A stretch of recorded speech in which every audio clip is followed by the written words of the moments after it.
Switzerland தேசத்திலே இடம்பெறவுள்ள நாடாளுமன்ற தேர்தல் தொடர்பிலான கருத்துக்கள் நாளுக்கு நாள் விறுவிறுப்பாகவும் விவேகமாகவும் சென்று கொண்டிருக்கின்றது. இவைகள் தொடர்பில் அறிந்து கொள்வதற்காகவும் இவைகளினுடைய நிலைப்பாட்டில் ஈழத்தமிழ் வேட்பாளர்களுடைய நிலைப்பாடுகள் எப்படி இருக்கின்றது, அவர்களுடைய உள்வாங்குதல் நிலைப்பாட்டில் ஈழத்தமிழர்களுடைய வாக்களிப்பு விகிதம் எப்படியான விதத்தில் அமைய வேண்டும், சுவிட்சர்லாந்து பாராளுமன்ற தேர்தல் எதிர்வரும் 18ஆம் தேதி நடைபெற உள்ள சூழ்நிலையில் அவை தொடர்பில் அறிந்து கொள்வதற்காக லங்காஸ்ரீயின் 24 பல்வேறு துறை சார்ந்த பலரை இணைத்திருக்கின்றோம். முதலில் கலை இயக்குனரும் கலை தொடர்பிலே ஆர்வமாக செயற்பட்டுக் கொண்டிருக்கக்கூடியவருமான கலை வளரி ரமணா அவர்களை பேர்னில் இருந்து இணைத்திருக்கின்றோம். வணக்கம் ரமணா. வணக்கம் தமிழரசன். நடைபெறவுள்ள நாடாளுமன்ற தேர்தலிலே உங்களுடைய பார்வையில் ஈழத்தமிழர்களுடைய பங்களிப்பு இந்த தேர்தலில் எப்படி முக்கியம் பெறுகிறது? அதாவது அரசியல் காரணங்களாகவும் எங்களுடைய நாட்டில் நடைபெற்ற போர் காரணமாகவும் புலம்பெயர்ந்து வாழ்கின்ற தமிழர்கள் உலகெங்கும் பறந்து வாழ்கின்ற போதிலும் ஒவ்வொரு நாடுகளிலும் தங்களுடைய கால்களை பதித்திருக்கின்றார்கள். அவர்களுடைய 2வது தலைமுறை 3வது தலைமுறை இங்கே தங்களுடைய தடங்களை பதித்திருக்கிறது. ஆகவே அவர்களுடைய எதிர்கால வாழ்க்கைக்கு இந்த அவர்கள் வாழுகின்ற நாடுகளுடைய அரசியல் தளம் மிக முக்கியமானது. அந்த வகையிலே சுவிஸை பொறுத்தவரையிலே தமிழர்கள் அதிகமாக வாழ்கின்றார்கள். அவர்களுக்கான இந்த முறை அவர்களுக்கான பெரிய ஒரு வாய்ப்பொன்று கிடைத்திருக்கிறது. தமிழர்களின் குரலாக சுவிஸ் பாராளுமன்றத்திலே ஒருவர் தெரிவாகுவதற்கான வாய்ப்புகள் அதிகரித்திருக்கிறது. அந்த வகையில் தர்சிகா கிருஷ்ணானந்தம் பேர்ன் மாநிலத்திலே போட்டியிடுகின்றார், எஸ்பி கட்சியிலே போட்டியிடுகின்றார். அவரை தனியே தர்சிகா வடிவேலு கிருஷ்ணானந்தம் என்று பார்க்காமல் ஒரு தமிழராக பார்த்து இங்கே புலம்பெயர்ந்து வாழ்கின்ற அனைத்து தமிழர்களும் தங்களுடைய எதிர்கால சந்ததியினுடைய அரசியலை நிலைநிறுத்துவதற்காக அவருக்கு வாக்களித்து தமிழ் குரலாக அவரை பாராளுமன்றம் செல்ல வைக்க வேண்டும் என்பதுதான் எங்களுடைய நோக்கமாக உங்களுடைய எதிர்பார்ப்பாகவும் இருக்கிறது. இதிலே தர்சிகா கிருஷ்ணானந்தம் அவர்கள் ஒரு 2 குழந்தைக்கு தாயாக போகின்றார். அப்படி இருந்தும் தமிழர்களுடைய குரலாக அங்கே தன்னை இந்த தேர்தல் காலத்திலே தன்னை இணைத்துக் கொண்டு தமிழர்களுக்காக போட்டியிடுகின்றார். ஆகவே பிரதேச வேறுபாடோ அல்லது தனிப்பட்ட பகை காரணமாகவோ எதுவாக இருந்தாலும் அவற்றையெல்லாம் ஒதுக்கி வைத்துவிட்டு நாங்கள் ஒரு தமிழ் குரல் சுவிஸ் பாராளுமன்றம் செல்கின்றது என்ற பார்வையிலே அவரை தெரிவு செய்வதற்கு தமிழர்கள் முன்வர வேண்டும் என்பது என்னுடைய அன்பான வேண்டுகோளாக இருக்கிறது. லங்காஸ்ரீயின் 24 இணைந்து கொண்டமைக்காக நன்றி கூறி விடைபெறுகிறோம். நன்றி, வணக்கம். நன்றி, வணக்கம். சுவிட்சர்லாந்தில் இடம்பெற உள்ள பாராளுமன்ற பொது தேர்தல் தொடர்பில் அறிந்து கொள்வதற்காக லவுசான் மாநகர சபையினுடைய உறுப்பினராக இருக்கக்கூடிய நமசிவாயம் அவர்களை லங்காஸ்ரீயின் 24 இணைத்திருக்கின்றோம். வணக்கம் ஐயா. வணக்கம். வரப்போற தேர்தல் வரும் 18ஆம் தேதி நடக்கவிருக்கும் இந்த சுவிட்சர்லாந்து பாராளுமன்ற தேர்தலில் எங்களுடைய தமிழர் கிருஷ்ணானந்தம் வடிவேலு தர்சிகா அவர்கள் பேர்ன் மாநிலத்தில் சுவிஸ் சோசலிச கட்சியில் போட்டி போடுகின்றார். எங்கள புலம்பெயர் தமிழர்களுக்கு அது எந்த நாடா இருந்தாலும் எங்களுக்கு ஒரு தளம் அமைக்க வேண்டிய ஒரு கட்டாயம், எங்களுக்கு அப்படியான ஒரு காலகட்டம் எங்களுக்கு வந்திருக்கின்றது. அந்தந்த நாடுகளில் உள்ள புலம்பெயர் தமிழர்கள் விவேகம் உள்ளவர்கள் அந்தந்த நாட்டு பாராளுமன்றங்களுக்குள் சென்றால்தான் எங்களுடைய பிரச்சனைகளை ஒழுங்காக சட்ட ரீதியாக சொல்லக்கூடிய வாய்ப்புகள் இருக்கின்றது. அந்த வகையிலே வரப்போற இந்த 18ஆம் தேதி தேர்தலில் எங்களுடைய 2வது சந்ததியை சேர்ந்த தர்சிகா கிருஷ்ணானந்தம் வடிவேலு அவர்கள் பேர்ன் மாநிலத்தில் போட்டி போடுகின்றார். இதற்கு பேர்ன் தொகுதியில் உள்ள அனைத்து தமிழர்களும், சுவிஸ் பத்திரங்கள் எடுத்த அனைத்து தமிழர்களும் மறக்காமல் உங்களோட வாக்குகளை, அதுவும் ரெட்டிப்பு வாக்குகளை, அதாவது ஒருவருக்கு 2 தரம் வாக்கு கொடுக்கக்கூடிய உரிமை இருக்கின்றது.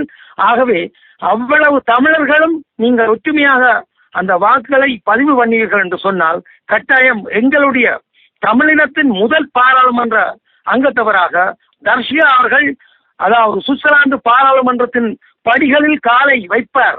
அங்கே ஒரு எம்பியாக எங்களுக்கு குரல் கொடுப்பார் என்ற அந்த நம்பிக்கை என்னுடைய நீண்ட கால அரசியல் அனுபவத்தில் எனக்கு தெரிகின்றது.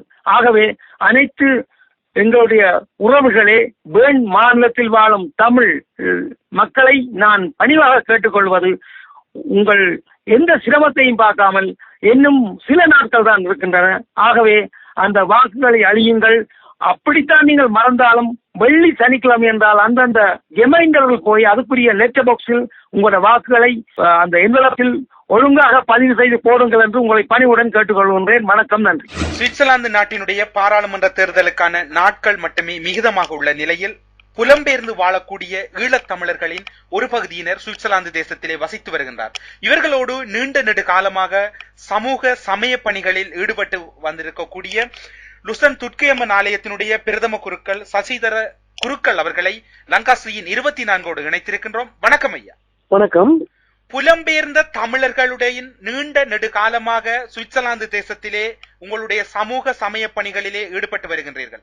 அரசியல் ரீதியாக தமிழர்களுடைய முக்கியத்துவம் சுவிட்சர்லாந்து தேசத்திலே எப்படி தேவையானது ஒன்றாக இருக்கின்றது இன்றைய சூழ்நிலையில்? இன்றைய சூழ்நிலையில் நாங்கள் எல்லோரும் இங்கு புலம்பெயர்ந்து இருந்தாலும் கூட நிச்சயமாக எமக்கான ஒரு குரல் ஒன்று தேவைப்படுகின்றது. அந்த வகையிலே இப்பொழுது நாங்கள் பார்க்கக்கூடிய விஷயம் எங்கு பார்த்தாலும் தர்சிகா அவர்களுடைய அந்த தேர்தல் விஞ்ஞாபனம், அவர்களுடைய அந்த அறிக்கைகள் வந்து கொண்டிருக்கின்றன. மிகவும் ஒரு சந்தோஷமாக இருக்கின்றது. ஒரு காலத்தில் நாங்கள் இங்கு ஈழத்திலிருந்து புலம்பெயர்ந்து வந்த பொழுது நமக்கு இந்த அரசியல் என்பது ஒரு புது விடயமாக இருந்தது. ஆனால் இன்றைய தினம் பார்க்கின்ற பொழுது தர்சிகா அவர்கள் இந்த அரசியல் இந்த நேரத்திலே தேர்தலிலே அவர் களங்குறித்திருப்பது மிகவும் ஒரு மகிழ்ச்சிக்குரிய வரவேற்கத்தக்க ஒரு விடயம். ஒரு பெண் என்பவள் பொதுவாக தன்னுடைய வீட்டுக்குள் பணியை செய்யாது மக்களுக்காக ஒரு சமுதாய பணியை செய்ய வேண்டும் என்ற நோக்கிலே அவள் தன்னுடைய பல கஷ்டங்களை எல்லாம் அவள் அங்கு புரிந்து அந்த தேர்தலில் இறங்கியிருக்கின்றார். அவர்களுக்கு நாங்கள் செய்ய வேண்டிய ஒரே ஒரு கைமாறு, நிச்சயமாக நாங்கள் எங்களுடைய புலம்பெயர்ந்த நாட்டிலே வாழ்கின்ற பல தமிழ் மக்கள் நாங்கள் சுவிஸ் நாட்டு பிரஜா உரிமையை பெற்றிருக்கின்றோம். அந்த வகையிலே பேர்ன் மாநிலத்தில் வசிக்கின்ற நினைக்கிறேன் கிட்டத்தட்ட 2000 to 2500 குடும்பங்கள் இந்த பிரஜா உரிமையை பெற்றிருப்பவர்கள். நிச்சயமாக தர்சிகா அவர்களை நாங்கள் ஆதரிக்க வேண்டும்.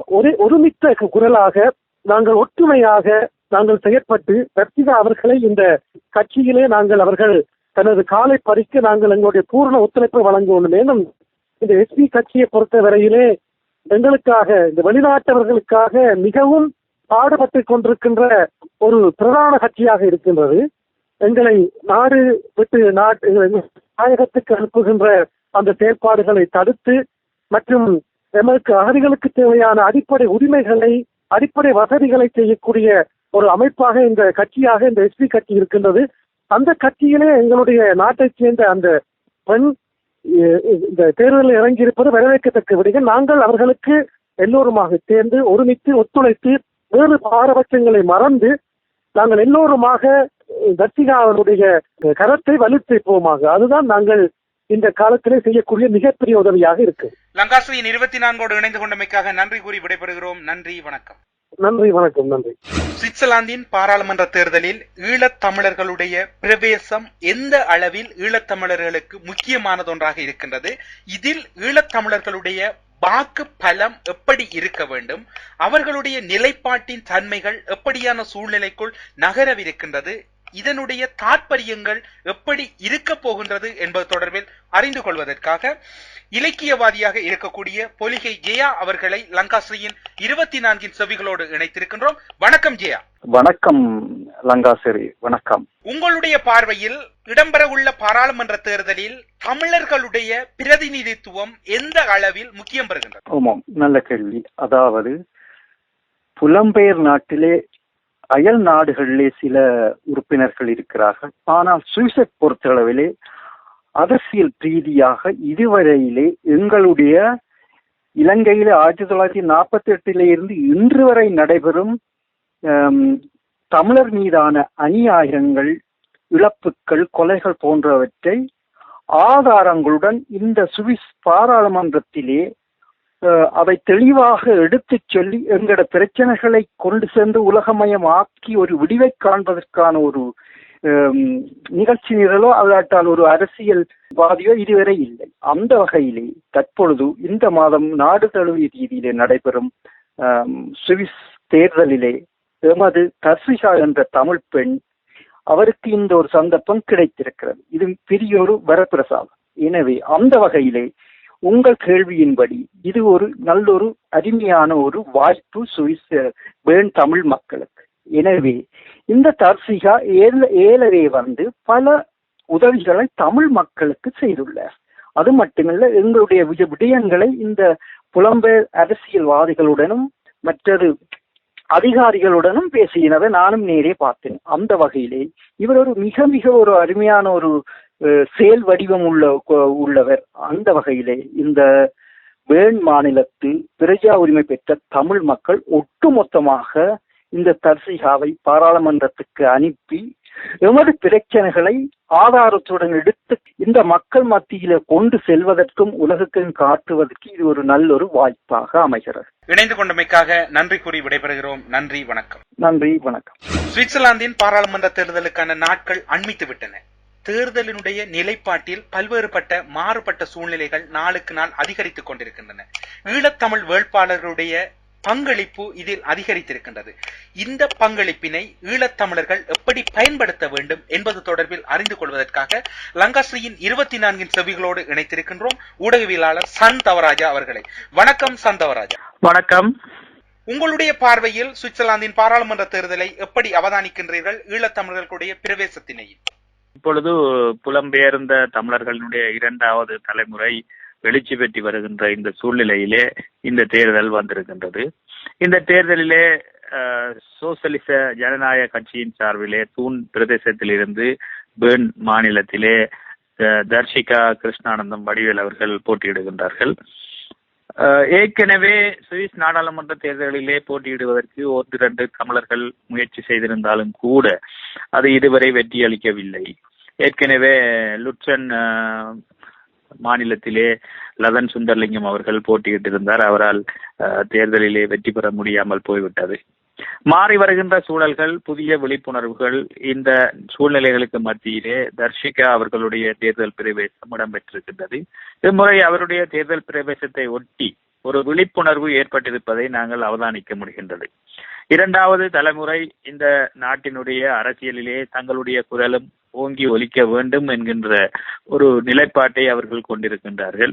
ஆகவே தர்ஷிகா அவர்களுக்கு இளைய தலைமுறையினரும் புதிய தலைமுறையினரும் தங்களுடைய ஆதரவை தெரிவித்திருக்கிறார்கள். இது தவிர சுவிஸ் மக்களினுடைய ஓரளவு ஆதரவையும் கூட தர்ஷிகா பெற்றவராக இருக்கின்றார். ஏற்கனவே தூண் மாநிலத்திலே அவர் பல்வேறு நிகழ்ச்சி திட்டங்களிலே சுவிஸ் நாட்டவரோடும் வெளிநாட்டவர்களோடும் இணைந்து செயற்பட்டு வருகின்ற சூழ்நிலையிலே அவருக்கான வெற்றி வாய்ப்பு காணப்படுவதாக எங்களால் ஊகிக்க முடிகின்றது.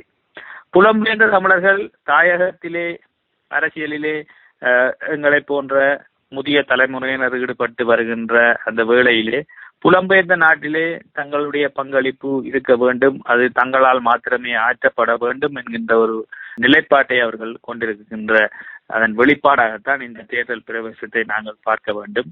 ஏற்கனவே கனடாவிலே ராதிகா சித்சபை ஈசன் முதல் முறையாக தேர்தலிலே போட்டியிட்டு நாடாளுமன்ற உறுப்பினராக தெரிவாகி இருந்தமை புலம்பெயர்ந்த தமிழ் இளையோருக்கு ஒரு முன்மாதிரியாகவும் ஒரு உத்வேகத்தை தருவதாகவும் அமைந்திருக்கின்ற சூழ்நிலையிலே தர்ஷிகா அவர்கள் இந்த முறை தேர்தலிலே போட்டியிடுகின்றார். அவர் வெற்றி பெற வேண்டும் என்று உங்களை போன்று நாங்களும் வேண்டி இந்த வாய்ப்புக்கு நன்றி பாராட்டி விடைபெறுகின்றேன். நன்றி, வணக்கம்.